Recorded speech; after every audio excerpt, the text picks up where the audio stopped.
Karena itu kalau suaminya nggak punya duit, ini loh poinnya di sini.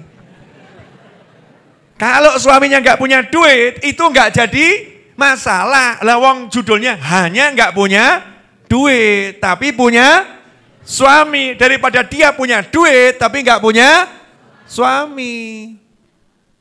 Oke Bu-ibu? Oke itu. Nah para suami, kamu punya istri, tadi udah angkat tangan semua punya istri, betul ya? Jadi kamu kalau nggak punya duit gak usah bingung. Kenapa? Lawang istrimu udah bilang kok, yang penting punya suami. Paham? Lawang istrimu udah begitu baik kok. Maka kamu ngomong, aku nggak punya duit, tapi aku punya kamu sayang. Masya Allah. Apalah artinya duit tanpa dirimu? Betul kan ya? Tanpa duit aku akan hidup, yang penting bersamamu. Tapi kalau aku punya duit tanpa dirimu, apalah artinya hidup ini? Jelas ngapusi. Tapi gak apa-apa, itu indahnya rumah tangga. Harus begitu, memang harus begitu. Kalau konsep hidup kita udah begini enak. Terus kita sadar semuanya punyanya Allah. Nah karena semua punyanya Allah itu jadinya gampang. Karena semua punyanya Allah. Saya ada perlu sama jenengan punyanya Allah. Daripada repot ngadepin jenengan, tak laporkan ke Allah, selesai. Ya Allah, itu yang di pojok ruwet. Lapor aja sama yang punya, betul kan ya? Tolong jadikan gak ruwet lah lagi. Caranya terserah engkau ya Allah, ojo ngono. Ya caranya yang baik-baik ya Allah, lemah lembut, jadikan dia gak ruwet lah lagi. Laporkan ke Allah. Temennya ngomong, gimana yang di pojok? Masih ruwet. Ah gak usah dipikirin, kenapa? Saya udah laporan sama Dekengane pusat. Wah, beres ya toh ya. Oh Dekengane pusat, udah laporan ke pusat, selesai, aman. Ini Gus Ekdam ini membuat bahasa saya kacau saudara-saudara. Jadi berubah jadi Dekengane pusat. Alhamdulillah. Jelas di situ. Saya suka kalau ada anak muda ya bisa berhasil, manfaat untuk umat ya.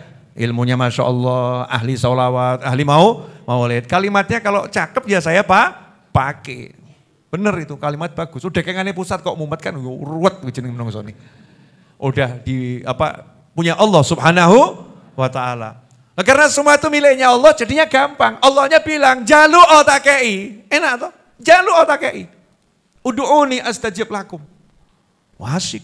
Makanya sejarahnya orang soleh itu enggak pernah ruwet. Asyik toh, seperti kisahnya Imam Ahmad bin Hambal rahimahullah. Beliau masuk satu masjid. Ada beberapa riwayat, tapi kalau yang saya ketahui masuk Masjid Nabawi, ya masuk Masjid Nabawi. Di situ beliau karena nggak ada teman, nggak punya tempat tinggal di Madinah, akhirnya mau istirahat di masjid. Ya jangan samakan dengan kita. Kalau kita kan istirahat di masjid, al-turu wal ngileru. Itu kalau kita. Imam Ahmad bin Hanbal istirahat di masjid itu kan istirahatnya ngaji, sholat. Nanti waktunya tidur paling cuma nempelkan badan dalam keadaan bersila. Biar wudunya tidak batal. Itu Imam Ahmad bin Hanbal. Kalau itu harus tidur ya tidurnya cuma paling berapa menit. Senderan tidur. Kalau kita masuk masjid memang delosor. Ya delosor, ngorok ya. Sehingga yang sholat pun terganggu. Belum resiko najis yang kita timbulkan. Jadi jangan disamakan ya, kalau kita belajar itu harus menurut kondisinya masing-masing. Imam Ahmad bin Hanbal karena nggak punya teman ya akhirnya istirahat di masjid.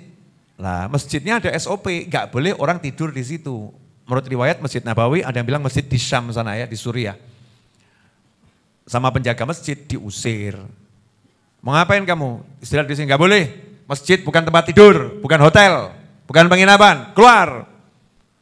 Saya nggak punya teman di sini. Kalau saya keluar terus saya mau bermalam di mana? Bukan urusanku, itu urusanmu. Semua orang yang nggak punya tempat tinggal ngakunya begitu. Kasar nih kalimatnya penjaga masjid. Seret. Diseret bener itu. Imam Ahmad bin Hanbal diseret. Dulu kan belum ada media sosial ya, jadi wajah orang itu nggak dikenal, diseret. Dan Imam Ahmad bin Hanbal ya nggak mau ngaku-ngaku. Kamu nggak tahu siapa aku? Aku Ahmad bin Hanbal, wah, ojo nyeret-nyeret aku kualat gue engko.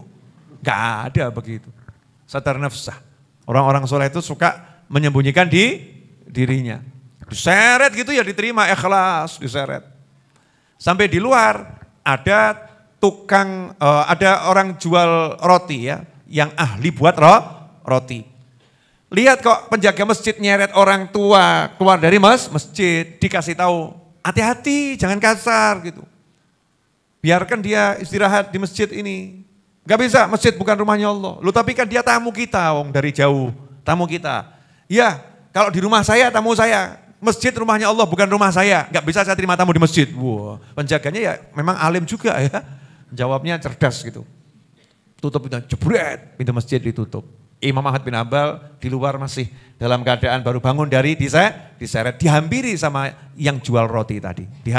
Dihampiri. Terus yang jual roti nanya, kamu punya keluarga di sini? Enggak punya, saya musafir. Ya sudah, tinggal saja ya di rumah saya. Sederhana, tapi insya Allah cukup buat kita berdua. Jazakumullah khairan. Diajak ke rumahnya penjual roti. Singkat cerita, malam penjual rotinya ternyata enggak tidur. Tapi sholat tahajud. Dan kalau buat roti sambil zikir. Ada beberapa riwayat yang mengatakan subhanallah, alhamdulillah, wa la ilaha illallah, wallahu akbar, astagfirullah, wa la hawla wa la quwata illa billah. Kemudian kalau doa diawali astagfirullah minta, astagfirullah doa, astagfirullah doa. Akhirnya Imam Ahmad bin Hanbal lihat penjual roti ini kok soleh ya, dan zikirnya juga unik.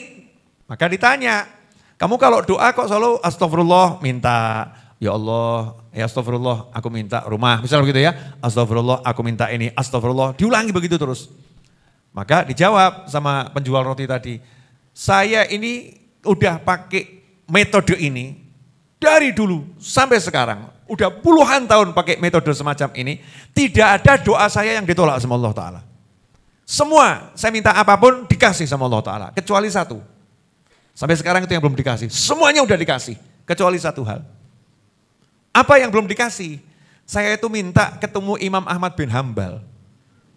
Saya itu minta sama Allah ketemu Imam Ahmad bin Hanbal. Saya mau terima kasih karena saya dapat ilmu dari beliau. Cuman kok gak pernah ketemu orangnya. Maka saya minta dipertemukan. Kok sampai sekarang saya belum dikasih? Imam Ahmad pun langsung meneteskan air mata sambil mengatakan, wallahi demi Allah ya saudaraku, semua permintaanmu sudah diberi sama Allah Ta'ala. Lu kok bisa begitu? Aku Ahmad bin Hanbal. Saking sayangnya Allah sama kamu, kamu minta itu dikasih, saya didatangkan ke Madinah dan saya dikeluarkan dari masjid, diseret, disampaikan ke hadapanmu dalam keadaan diseret. Paham maksudnya? Jadi orang kalau minta sama Allah bener mintanya, dikasih atau enggak dikasih? Dikasih, gampang itu. Minta sama Allah itu hal yang paling mudah. Tapi kadang kita ini kalah mental, kena mental bahasa orang sekarang ya. Kena mental dia. Minder itu bahasa Jawa ya. Bahasa Indonesianya kena mental. Kena mental alias minder. Kena mental dia. Mau minta sama Allah kok kena mental. Aneh toh ya. Oh saya model begini apa dikasih. Kalau yang minta Habib, Yai, Ustadz ya dikasih. Kalau saya kan, lawang setan ki njaluk dikei kok. Masuk awakmu mbek setan apa setan. Setan, iblis minta dikasih. Lah emang yang bisa ngasih siapa? Yang bisa ngasih siapa? Allah. Hanya Allah yang bisa ngasih. Jadi kalau mau minta model kita seperti apapun minta sama siapa? Sama Allah. Jangan takut minta sama Allah. Allah seneng gitu. Tapi mintalah. Tapi kalau udah minta jangan ngerasani. Aku njaluk pira kayak ini. Udah saya udah minta tapi enggak dikasih-kasih sama Allah. Ini kurang ajar namanya. Yang pede, saya udah minta kok beres-beres. Dosa dipikir, lanjutkan kehidupan. Itu nanti jadinya asyik. Jadi ingat, kita milik siapa? Allah. Yang punya segala-galanya siapa? Allah. Dan Allah tidak butuh kepada manusia. Enggak butuh sama siapa. Maka jangan pernah gaya di hadapan Allah. Tunjukkan saja, aku hambanya Allah, aku akan merayu Allah untuk dapat cintanya Allah Subhanahu wa ta'ala. Dan salah satu jalan untuk merayu Allah biar semakin menyayangi kita adalah kita lewat kekasihnya Allah, yaitu Nabi Muhammad sallallahu alaihi wasallam. Deketi Rasulullah SAW, kita dapat Allahnya. Ya, deketi Nabi SAW, kita dapat Allahnya. Bagaimana cara mendekati Nabi Muhammad SAW? Di antaranya menurut Sayyidina Abu Bakar As-Siddiq radhiyallahu ta'ala anhu, dekati Nabi lewat keluarganya. Dekati Nabi juga lewat sahabatnya. Dekati Nabi juga lewat orang-orang istimewa dari umatnya, yaitu ulama-ulama ulama. Dekati itu, ulama-ulama, orang-orang yang soleh. Ya, dengan niatan saya mau nyambung ke Nabi Muhammad Sallallahu Alaihi Wasallam. Contoh begini, ada orang mau ketemu saya, banyak ngomong, susah ketemu Habib Novel. Itu jelas hoax ya. Nah ini ketemu saya enggak ini? Ketemu. Mudah atau susah? Mudah. Ngapain? Tinggal datang Jumat malam, Sabtu. Kalau Jumatan khotibnya saya. Jadi kalau mau ketemu saya gampang enggak? Gampang. Tinggal Jumatan di sini ketemu saya. Yang repot itu ya saya ketemu dia. Bukan dia ketemu saya. Kenapa? Karena setiap kali dia mau ketemu saya disuruh menyesuaikan dengan jadwalnya.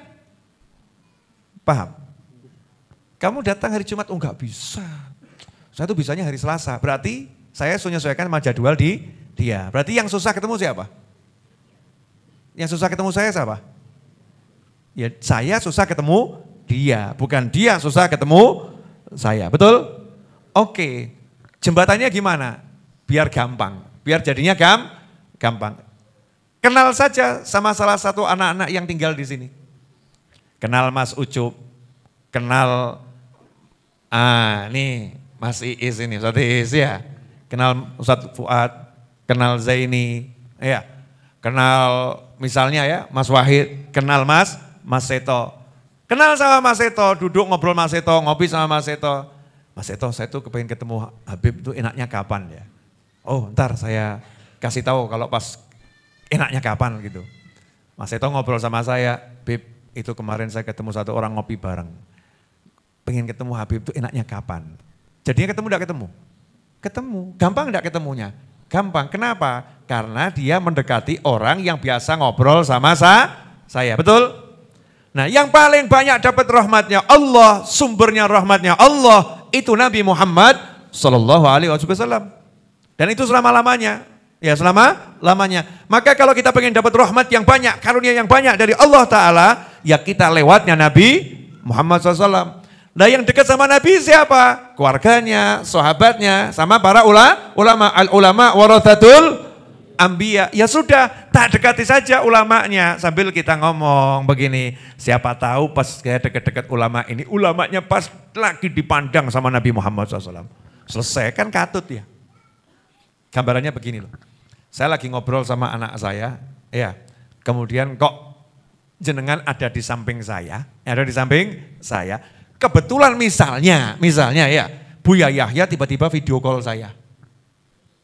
Beb, kangen misal gitu ya, video call gitu. Jenengan ada di samping saya, pasti saya ngomong, iya nih saya lagi dengan Fulan. Akhirnya Fulan lihat Buya Yahya. Betul ya? Gara-gara apa itu? Ada di samping saya. Begitulah kalau kita lagi dekat sama orang-orang soleh, dekat sama ulama. Ulama itu dipandang Nabi Muhammad SAW, yang di sebelahnya katut. Yang di sekitarnya katut.